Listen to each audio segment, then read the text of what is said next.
Now, last year, BRICS nations put a strong emphasis on the need for its countries to move away from the US dollar as the primary reserve currency. The phenomenon known as de-dollarization is exactly what Africa needs, argues Tatonga Rusike in his latest report.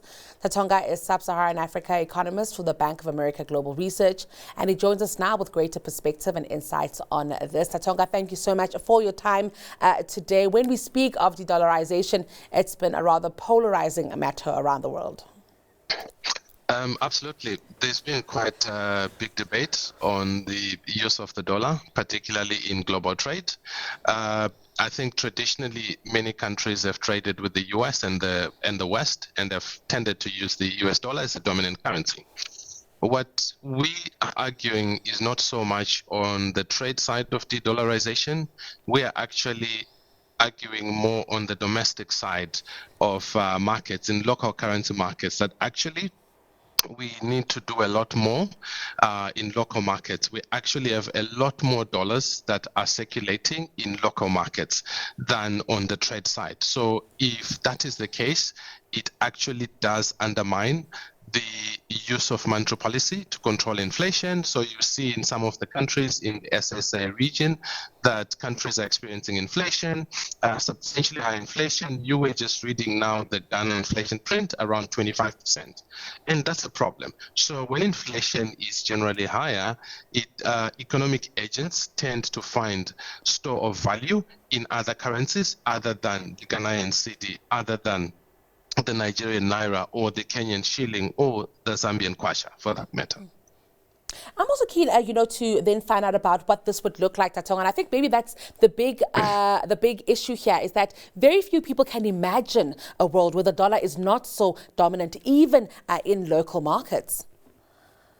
Well, you have to look through the financial sector or the banking system. So a good banking system probably has deposits that are predominantly in local currency. I think you already see this in South Africa, where 90 to 95% of deposits or loans are predominantly denominated in rands. This is not the case in many sub-Saharan African countries. You have got a significant share of deposits, foreign currency deposits, that actually range between 30 to 50%. So if you have a banking system with half of the deposits being in foreign currency, that is very difficult. So you tend to see these challenges. So we see this predominantly in Angola, which is probably on the high side, and then you also see this in Nigeria as well. So this is associated with countries where you see a bit of macro pressures. Macro pressures being high inflation, currency devaluations, or excessive currency depreciation. So it is important to actually consider this as something that matters. So in terms of saying which of these countries are actually doing better than the others, we would see Kenya standing out among the peers, that they're actually doing better. They have much less dollarization compared to peers. That comes from inflation also being single digits. Inflation in Kenya last print, I think, was about 5.7%. Right? If you look at all the other peers, they are double digit. In Ghana, at one point, it was 50%.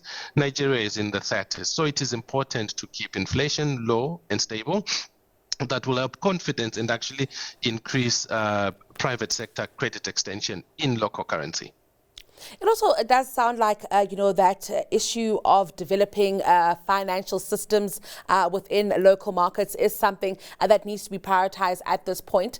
Is this something that starts with local governments here, those who take care of fiscal policy, central banks coming together and ensuring that they are able to develop their local banking sector, to also look at deposits in order for us to move in this direction? Because like you say, Tatonga, if maybe in the next few years we see another inflation boom around the world, African countries will again be at the mercy of that environment and will battle to recover, as we're seeing now.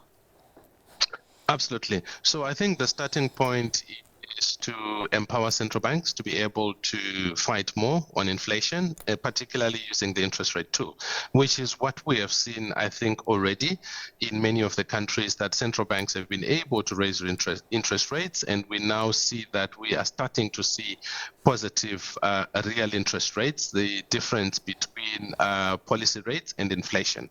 So that helps to change the direction of inflation. Yeah, I think in the case of South Africa as well, inflation has also come down more substantially back into the target range of 3 to 6%, and also in SSA, where I think in Kenya as well, inflation has come down. So that is important as one aspect. The second aspect is to